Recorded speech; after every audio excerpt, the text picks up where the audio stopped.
Hello, I'm Gordon Lang, editor of CameraLabs.com. I'd like to give you a brief video tour around the Pentax K20D. Here it is, the K20D. This is the successor to the K10D, and I've got it mounted here with the optionally available DA 18-250mm lens. This is a super zoom model that takes you all the way from wide angle to pretty serious telephoto, and as such it's an ideal general purpose lens to go with this camera. Now from the outside, the K20D very much resembles its predecessor, but there are of course a few very key differences. Perhaps most important of all is the resolution. Pentax has increased the resolution on the K20D to nothing less than 14.6 megapixels, and it's a new type of sensor too. It's switched from CCD to CMOS, and the sensor is manufactured by Samsung, who also makes their own version of this camera called the GX20. The screen on the back of the K20D is now slightly bigger at 2.7 inches, and like most DSLRs these days it features live view facilities, and we've got a graded demonstration of those coming up in just a moment. These new features and a number of others that we've detailed in our full review at the Camera Labs website build upon what was already a pretty capable body with the K10D. As such, the new K20D inherits things like built-in shake reduction that works with any lens you attach, a dust and weather resistant body that is really very comfortable to hold. We said it in our K10 video and we'll say it again here. Things like this ridge on the back of the camera to press your thumb against make holding the K20D very comfortable. And there's also a duplicate grip of sorts on this side of the body.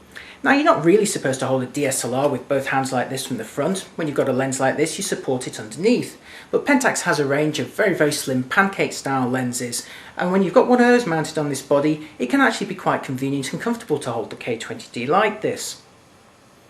Continuous shooting has remained the same. It's 3 frames per second, and here's how that sounds. So those are the headline features of the K20D. Now let's take a closer look at the controls. Externally, the K20D is essentially identical to its predecessor, and as such the first unusual things you'll find are around the mode dial here. Joining the traditional program, shutter and aperture priority modes are a couple of modes that are unique to Pentax. SV stands for sensitivity priority, while TAV stands for a combined shutter and aperture priority mode. And we've got a full explanation of how these work in our review of the K20D at the Camera Labs website. Around this mode dial is a physical switch for adjusting the metering mode, so no need to delve into any menus there. Turning to the front and the side of the body, you'll see the K20D still has its predecessor's RAW button, although this is now configurable in a menu. Below this you'll still find the auto-focusing modes. New to the K20D though, here is a port for external lighting. This is a very welcome upgrade and really puts the K20D closer to the semi-professional category. Behind this door here you'll find the K20D's other ports. At the top a port for a cabled remote, below that for the USB and TV output, and below that one for the DC input.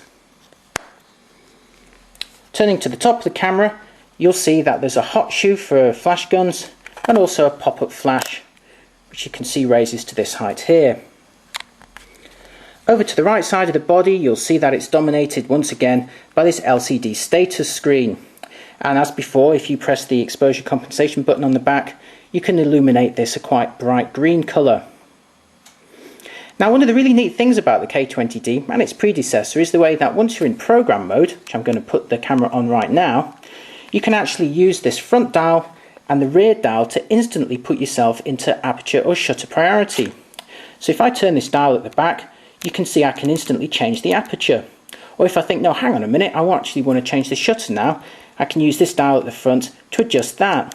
And if you think, oh no, I've messed it all up, you just press this button with the green dot and you return to the standard program mode. That's a really nice and flexible feature to use in practice. Now you won't find a live view button on the K20D.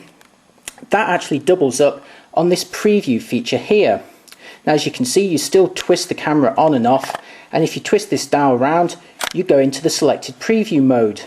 And I've got it on live view at the moment so that when I press this I go into live view and back out again, and I'll be demonstrating that in more detail in just a moment. Turning to the back of the camera you'll see more controls, including that switch for the shake reduction facility, and then here is a door which opens up for the memory card, and as you can see the K20D takes SD. Now these doors here are all weatherproofed, so you won't get any dust or any nasty moisture getting in there. And that equally applies to the battery compartment at the bottom. Again, you have to turn this to open it up to access the battery here. Switch the K20D on and it will give you some useful information about the mode you're going to use. It will also tell you what the dials will operate.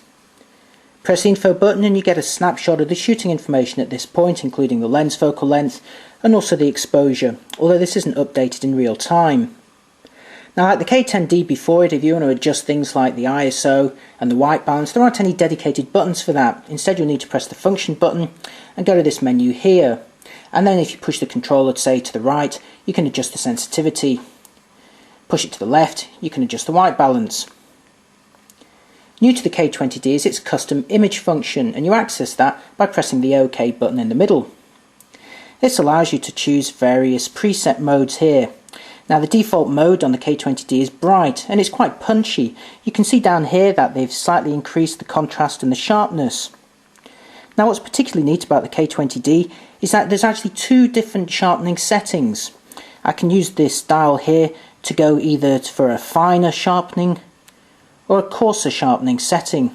So that's quite a powerful feature to have. New to the K20D is Live View, and once it's enabled in the preview menu, you just twist the dial around the shutter release button to activate. I'll do that now. Now it's a traditional system, so the mirror has to flip up and the shutter opens, so there will be a delay and some noise. But there you see an actual live image in front of the K20D, and to prove that it is live, I'll just wiggle my fingers in front of the lens there. Now in order to autofocus in Live View mode, you need to press the AF button. I'll do that right now to see how long it takes.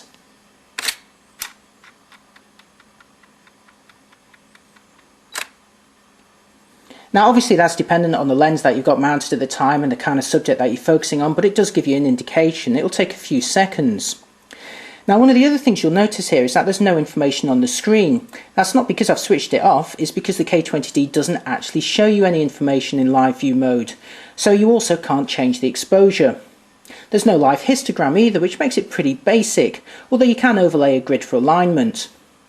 Now one of the most useful things about Live View is being able to zoom in on the image to confirm your focus. Now I'll show you how that works on the K20D. You just turn this dial to the top right side of the body and you can zoom in by 4 times or 8 times here. But you'll notice that that image has become quite grainy, and if I scroll over here you'll see that it's also quite low resolution. Now that's not really very useful at all if you want to confirm your focus very precisely, so again it's fairly disappointing that Pentax has implemented it this way. It's almost like Live View's just been bolted on, although you can use it to preview the built-in image stabilization. The Pentax K20D is a powerful and feature-packed DSLR. It has a very high resolution sensor, a dust and weather resistant body, built-in shake reduction, Live View facilities and a vast degree of customization. It's a very impressive package, but in our tests unfortunately the K20D's Live View facilities just didn't impress that much. They're really very basic compared to other DSLRs that are out there, and we've got details of its shortcomings in our full review at the Camera Labs website. More than making up for this though is the K20D's image quality. The new CMOS sensor by Samsung and Pentax's image processing is capable of delivering some really very impressive results. This camera can resolve an enormous amount of detail given the right lens, and it also performs very respectably at high sensitivities. The big question though is how does it compare to models like Sony's A350? That has pretty much the same resolution but is available comfortably cheaper. There's also models like Canon's EOS 40D which are priced pretty much the same as the K20D. Now that may only have 10 megapixels, but it has 6.5 frames per second continuous shooting and also a tougher magnesium alloy body.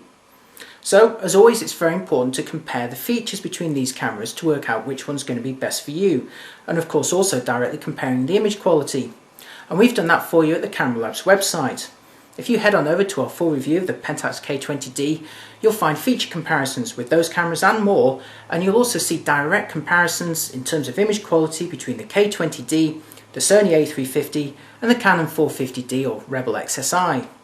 So to see which one of those cameras has got the best features for you, and also which one has the best image quality, then head on over to the Camera Labs website. There you'll find our full review.